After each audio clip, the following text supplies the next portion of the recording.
अशोका है अशोका, अशोका है अशोका।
क्या हुआ?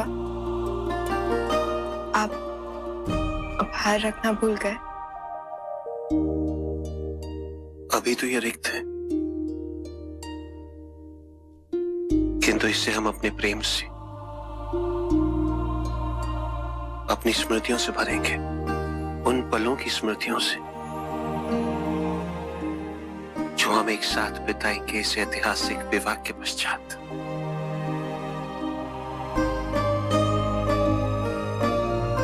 और जब भी हम इसे देखेंगे तो ये हमें स्मरण कराएगा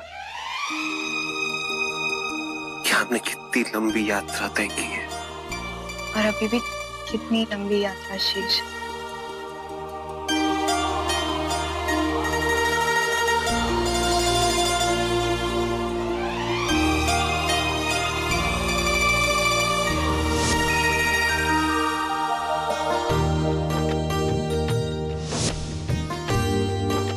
अभी तक संभाला हुआ तुमने जो दिया था।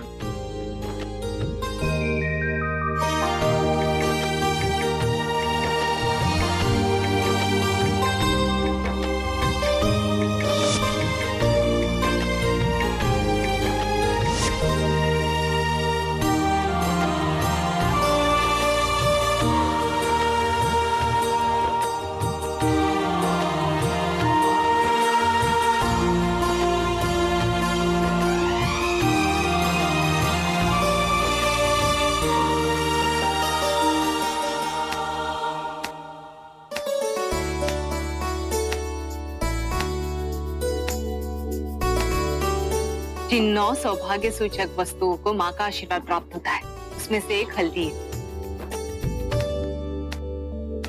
हर माँ स्वयं अपने पुत्र और पुत्री के लिए हल्दी कूटती है। इस कूटी हुई हल्दी को वर पक्ष को दिया जाएगा। फिर वर की माता इस हल्दी को अपनी हल्दी में मिलाकर कूटेगी। वर को हल्दी लगाने के पश्चात जितनी भी हल्दी बच जाएगी उसे वधु के लिए भेज दी जाएगी। वधु के लिए झूठी हल्दी? क्योंकि ये प्रतीक है कि वधु वर ही नहीं, उसके परिवार और उसके परंपराओं को भी अंगीकार करने के लिए तैयार है। एक बार ये विधि संपन्न हुई कि सब शुभ होगा।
देखिए ये हल्दी है।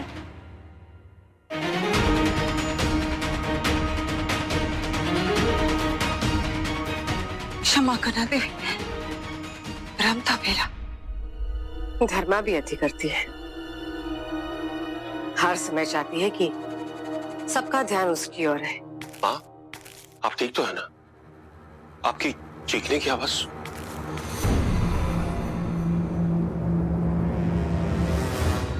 अभी भी समय है, विवाह स्थगित कर दीजिए। शीघ्रता से किया गया कार्य में अनहोनी हो सकती है। कुछ नहीं होगा, यह विवाह होगा और ऐतिहासिक होगा। स्मरण रहे कलिंग नरेश।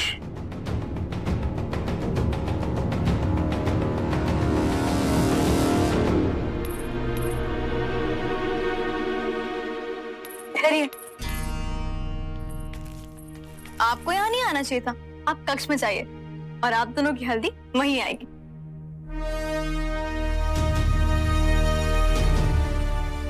और आप भी चलिए, अपने कक्ष में जाइए। आप दोनों, आपकी हल्दी वहीं आएगी।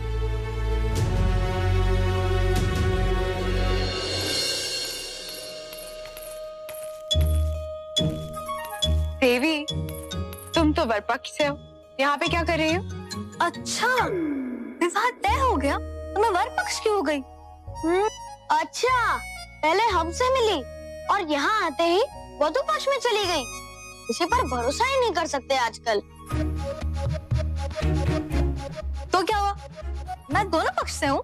नहीं देवी, तुम्हें निर्णय अभी करना होगा, वर या वधु पक्ष। इसका निर्णय तो होता रहेगा। अशोक भैया प्रतीक्षा कर रहे हैं, उन्हें विलंब कराना उचित नहीं होगा।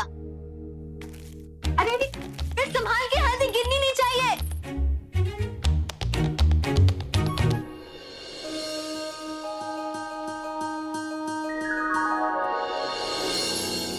हल्दी लगने के पश्चात ब्रह्मचर्य जीवन समाप्त हो जाएगा राजकुमार। पति के रूप में आपको नई पहचान मिलेगी। तैयार है ना आप? मांगा। आइए, मैं आपको उनके पास ले चलता हूँ। पहले मैं अपने कक्ष में जाऊंगा।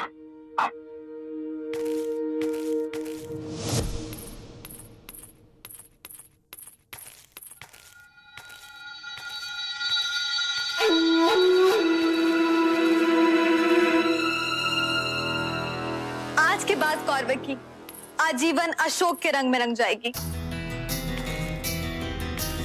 रक्त का रंग हर रंग से गहरा और गाढ़ा होता है। अंततोगत्वा कौरवकी अपने प्रेम का चयन नहीं, अपने रक्त संबंध का चयन करेगी।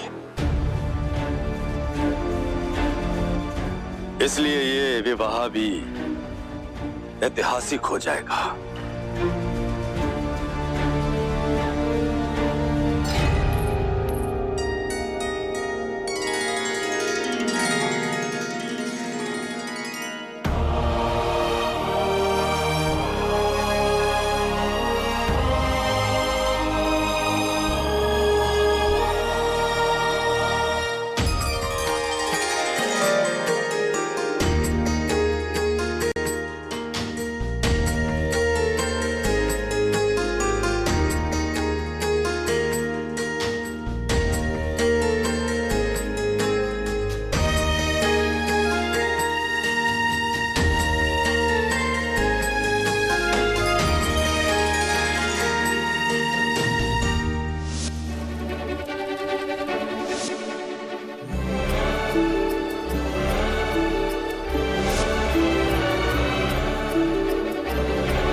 के पश्चात मैं तुम्हें संपूर्ण स्वतंत्रता दूंगा। उसके पश्चात एक भी राजद्रोही बचना नहीं चाहिए। माँ, संघर्ष भरी हमारी जीवन यात्रा में ऐसा भी सुखद पड़ाव आएगा, आश्चर्य होता।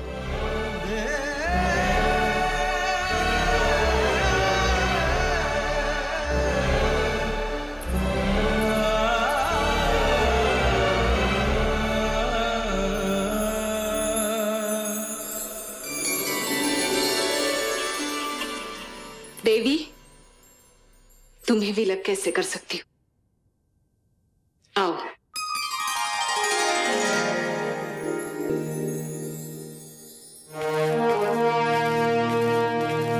सम्राट, उज्जैनी पर आक्रमण हुआ है। क्या?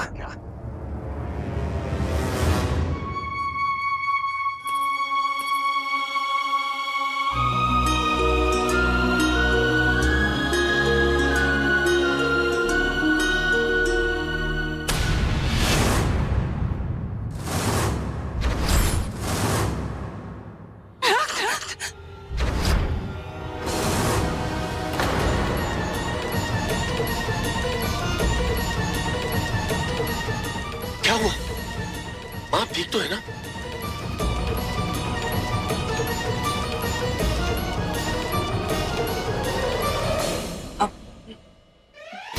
कुछ नहीं, क्या होगा? कुछ नहीं हुआ मुझे। माँ, कुछ तो है जो आप मुझसे छुपा। मैंने आपसे पहले भी पूछा, कुछ तो विचित्र अवश्य। पत्नी आ रही है तो माँ की बातें अभी विचित्र लगने लगी। क्या छुपाऊंगी तुमसे? हाँ, ऐसा कुछ नहीं। वेट, जाओ भैया को लेके जाओ, तैयार करो। चलिए भैया। जाओ।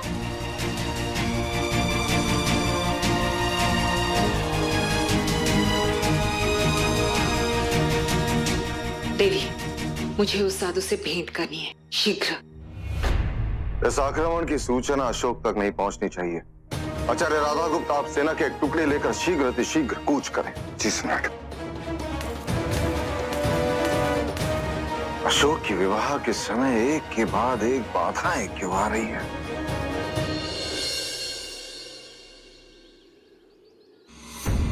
अपने ही प्रश्नों के उत्तर से विचलित हो जाओगे। सत्य में सत्य को सहने की शक्ति निहित होती है। तो भूल जाओ ये विवाह। ये विवाह सुख नहीं, विनाश लाएगा। महासंग्राम होगा। पाटलिपुत्र और कलिंग के बीच महायुद्ध। ऐसा युद्ध पहले कभी नहीं हुआ। असंख्य निर्दोष मारे जाएंगे। गगन रक्ताभ हो उठेगा। मेघ जल नहीं, रक्त की वर्षा करेगा और भूमि पर चारों ओर रक्त और मांस की दुर्गंध फैली होगी। आकाश पर गिद्ध ही गिद्ध उड़ते होंगे और इस नरसंहार के बीच एक व्यक्ति अकेला खड़ा हो।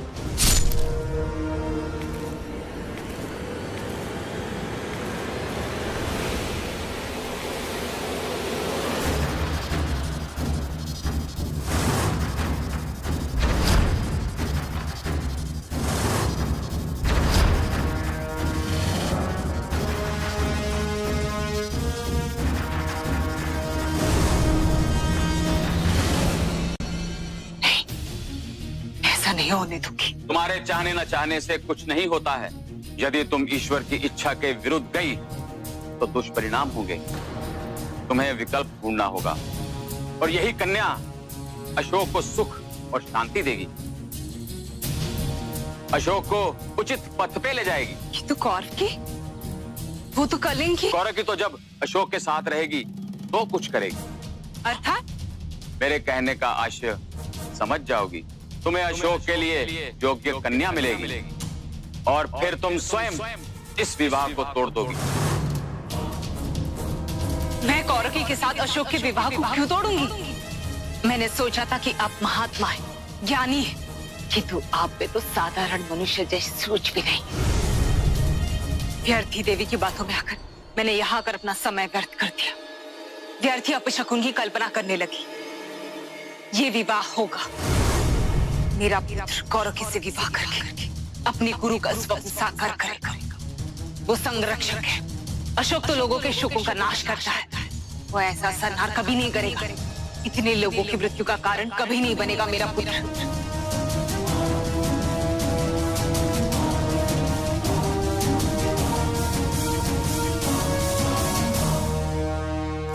इसे ज्ञात ही नहीं है कि केवल एक यही है जो इस विवाह को तोड़ेगी। इस निर्णय के परिणाम स्वरूप इसे अपने ही प्राणों की आहुति देनी पड़ जाएगी।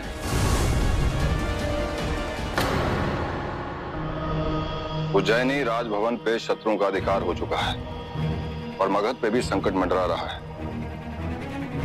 हमें युद्ध लड़ना ही होगा। हमारे दोनों राजकुमारों का ऐतिहासिक विवाह होने जा रहा है, इसलिए राजभवन की सुरक्षा सुनिश्चित करनी होगी। आचार्य, अशोक, क्या हो रहा है? कुछ नहीं, वो विवाह उत्सव को लेकर राजभवन की सुरक्षा व्यवस्था की समीक्षा कर रहे हैं। तुम्हें तो सम्राट ने अवकाश दिया ना विवाह हेतु, और उनका आदेश है कि विवाह में किसी प्रकार की कोई भी बाधा नहीं आनी चाहिए। किंतु तुम चिंता मत करो, मैं हूं ना, सब संभाल लूंगा। तुम जाओ अशोक। जी।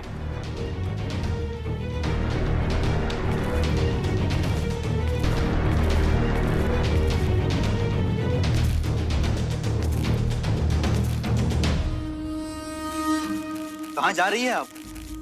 पति से भेंट करने, सेना की कूच करने से पहले एक बार तो उनसे मिल लूं। कुछ नहीं होगा उन्हें, विश्वास कीजिए। और देश के लिए प्राणों की आहुति देने का सौभाग्य केवल विरलों को ही प्राप्त होता है। राजकुमार, कोषागार चलिए शीघ्र। राजकोष का मैं प्रभारी हूँ, मेरे आदेश का पालन क्यों नहीं हो रहा है? क्योंकि ये केवल मेरे आदेश का पालन करेंगे श्यामक। आंतरिक सुरक्षा का प्रभारी होने के नाते राजकोष की चोरी होने के पश्चात यह आदेश इन सबको मैंने दिया। कोषागार का द्वार मेरी और पिताजी की स्वीकृति के पश्चात ही खुलेंगे। हालांकि आंतरिक सुरक्षा का प्रभार आपके पास है, किंतु राजकोष का प्रभार मेरे पास, और जो भी हो रहा है वो सम्राट के आदेशानुसार है। ये रहा उनका आदेश, उनके हस्ताक्षर भी।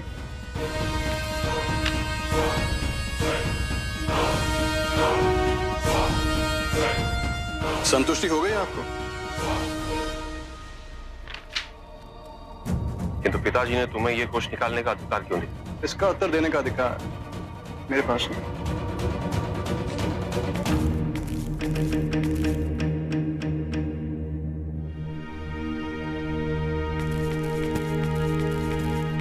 पिताजी, आपने मुझे वचन दिया था कि हल्दी की विधि संपन्न होने के पश्चात आप कौरवों की भाभी के लिए उपहार का चयन करने में मेरी सहायता करेंगे। क्षमा करना पुत्र, किंतु अभी मेरे पास उसके लिए समय नहीं।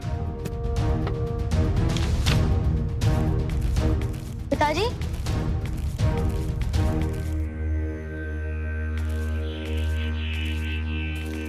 पिताजी,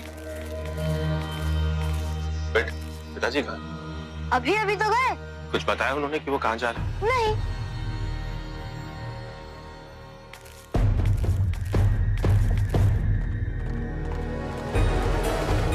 पिताजी इस समय अपने विश्वस्तों के साथ भवन से बाहर जा, शुक्र महत्वपूर्ण बात होगी।